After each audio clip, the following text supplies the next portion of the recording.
Bonjour les Itata et soyez les bienvenus dans votre rendez-vous avec l'actualité.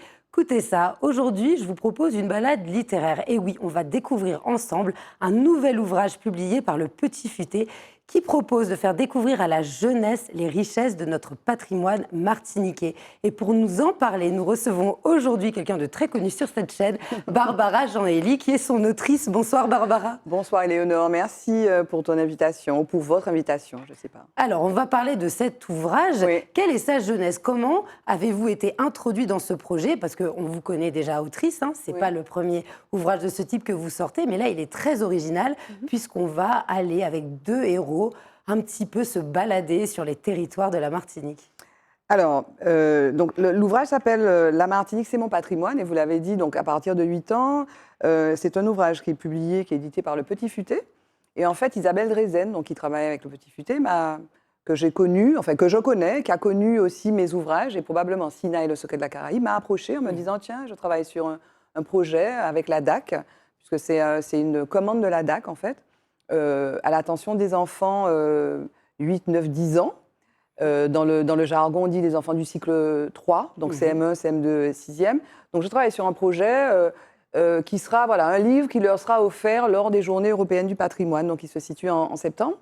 J'ai dit, ça m'intéresse beaucoup. Et donc elle avait lu Sina et le secret de la Caraïbe, et je suis montée à bord du projet avec beaucoup d'enthousiasme et très heureuse d'avoir écrit ce texte. Alors, est-ce que vous pourriez en quelques mots nous résumer le synopsis? Mais le synopsis, le projet, c'était vraiment d'intéresser les enfants et les familles aussi, hein, parce que je pense que dans le guide, c'est un petit guide, vraiment d'intéresser les enfants à notre patrimoine. Donc patrimoine, la DAC avait peut-être une approche qui était le patrimoine bâti, le patrimoine matériel. Moi, au début, je voulais vraiment faire découvrir le patrimoine au sens large.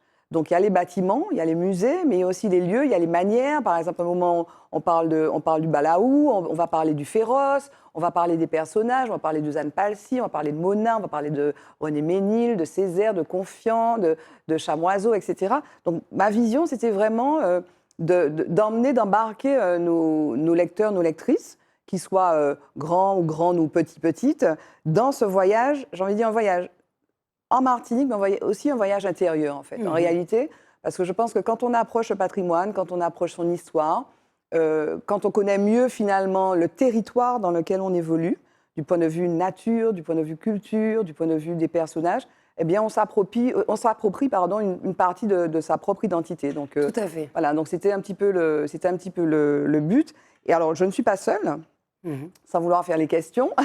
Oui, je vois, mais ça, c'est plus fort que vous. Non, mais juste, en fait, le mode, entre guillemets, de découverte, c'est effectivement s'appuyer sur trois, je reprends mon petit livre, s'appuyer sur trois personnages qui sont des guides.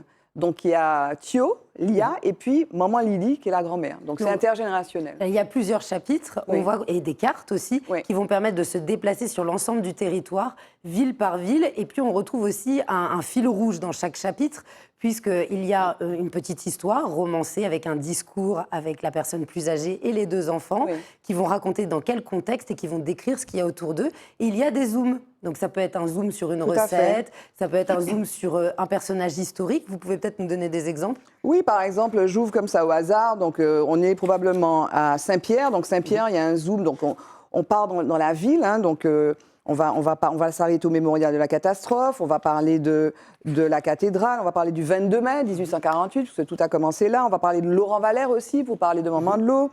Et puis, il y a des quiz aussi. Des quiz qui sont un petit peu, parfois, rigolos.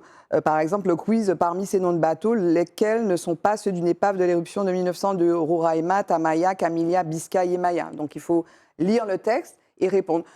L'idée aussi, c'était de rendre possible l'usage de ce guide par les enseignantes et les enseignants. Et puis de manière amusante. Voilà, tout à fait. Pédagogique. Tout à fait. Je pense que les adultes, lorsqu'ils découvrent ça, moi quand je l'ai lu, je connais le Petit Futé, je l'ai déjà eu aussi pour la Martinique, mais finalement ça réveille notre intérêt et on le partage avec quelqu'un d'autre en jouant, parce qu'on oublie aussi des choses alors qu'on les connaissait au départ. C'est vraiment un livre transgénérationnel. Oui, c'est l'idée. D'ailleurs, c'est pour ça qu'il y a trois personnages.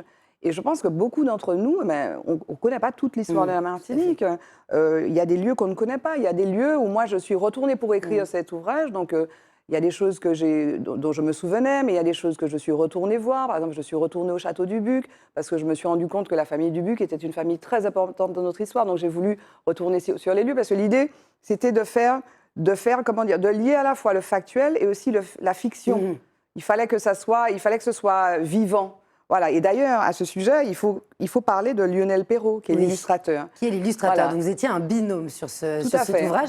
Comment s'est passé votre processus créatif? Vous aviez déjà l'idée ensemble d'avoir ville par ville et vous avez écrit, il a illustré. C'était le contraire? Chacun était en parallèle l'un de l'autre? Non, l'idée, c'est que... Donc moi, j'ai proposé à Isabelle qu'on travaille avec Lionel parce que je voulais qu'on apporte quelque chose un peu de différent. Et Lionel, son univers, c'est l'univers des mangas. C'est un graffiti artiste, c'est l'illustration urbaine. Il n'avait jamais fait ce type d'illustration. Et donc, il était très content. Donc, l'idée, c'était... j'ai travaillé avec lui de la manière suivante, parce qu'il fallait qu'il dessine, il fallait qu'il peigne. Donc, j'ai avancé au niveau du texte.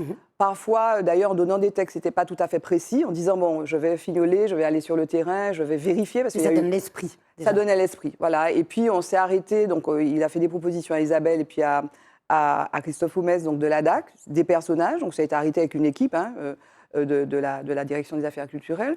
Ils se sont arrêtés donc sur les personnages. Et puis, on a avancé comme ça. Il me semble, de mémoire, qu'on a avancé en 2 temps. C'est-à-dire que j'ai fait une première livraison en disant, voilà, voici ce que je vois, avec donc, ces zooms, avec cette narration, ce fil conducteur qui était leur récit, les personnages qui vont de ville en ville, à qui il arrive des choses et qui font ces découvertes. Et puis, donc, ça permet à Lionel d'avancer. Voilà. Et puis, à la fin, on peut retrouver, en résumé, les monuments, les musées. C'est vraiment des informations très pratico-pratiques. Voilà. Excusez-moi de l'expression, mais c'est exactement ce qu'on a dans un petit futé classique pour les adultes. Voilà. Alors là, cette partie-là, c'est vraiment celle qui a été rajoutée par le petit futé, par Isabelle et aussi, j'imagine, les gens de la DAC. La partie vraiment... fonctionnelle, en fait. Oui. Voilà, c'est-à-dire, vous voulez vous rendre au musée d'histoire et d'ethnographie, vous avez l'adresse, vous avez le numéro de téléphone, vous voulez vous rendre au musée du Père Pinchon, etc., etc.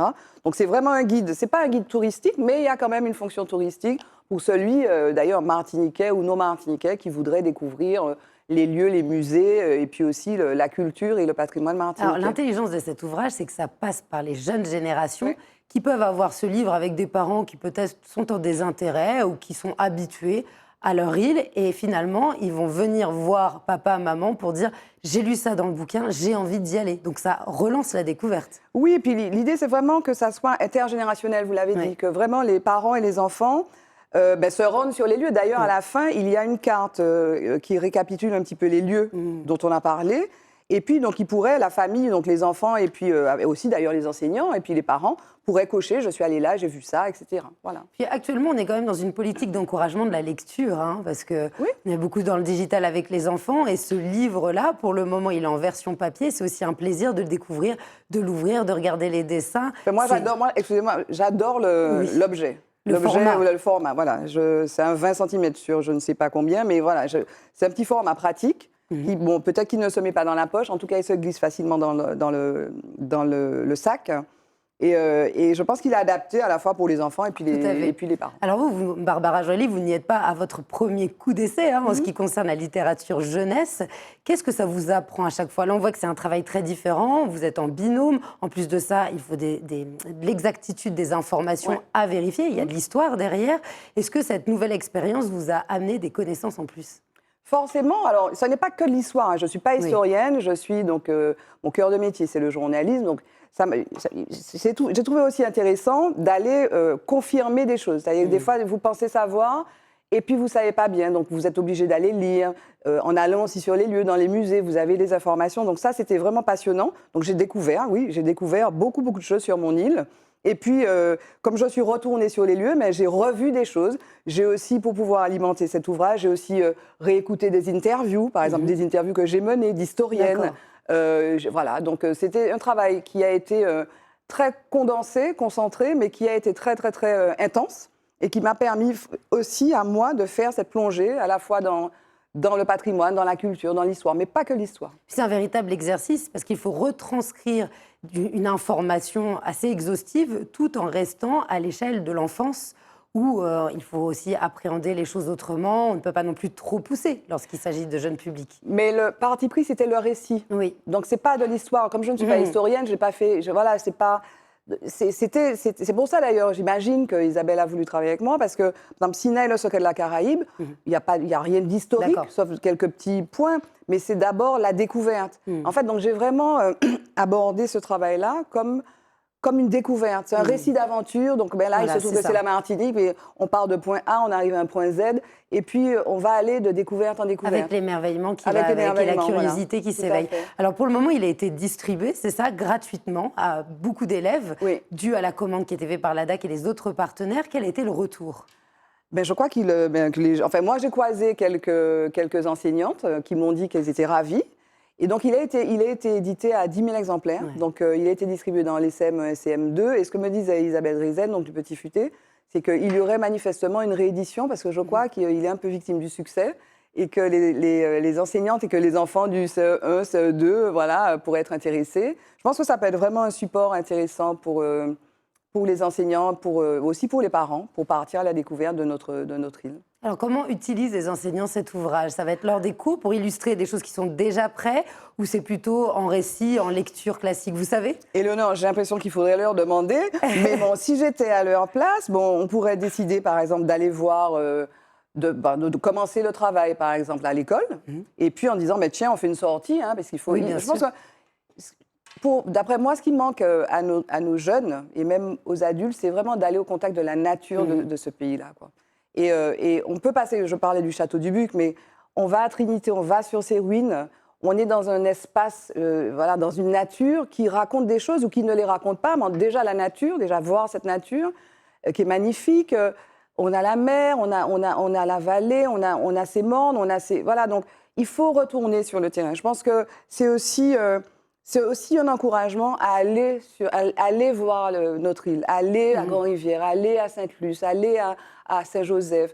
Voilà. Et pour moi, j'ai aussi été très intéressée parce que ça m'obligeait précisément à retourner à des endroits que j'avais vus quand j'étais gamine et que j'avais peut-être oubliés. Et moi, ce qui m'a fait plaisir à sa lecture, c'est que ça s'inscrit aussi, alors que ce sont des enfants, on le dit bien, dans des enjeux de société actuelle. Lorsqu'on parle de préservation de l'environnement, de développement durable, et puis de passation des connaissances, de transmission, tout cela, on le trouve. Bien sûr, il ne va pas y avoir un parti pris politique lorsque vous écrivez, mais en valorisant ces connaissances, eh bien forcément, cette transmission se fait, et un enfant va comprendre ensuite pourquoi il faut préserver sa nature lorsqu'il la voit. Oui, aussi. Donc, quand on parle de la nature, mais quand on parle aussi de l'histoire. Par exemple, au moment où on parle de la banane, on parle de la plantation, mais c'est mon prisme aussi. À un moment, il y a un encadré sur le scandale du chlordécone. Exactement, je pense à ça. On ne peut pas parler de la banane si on ne parle pas du scandale du chlordécone.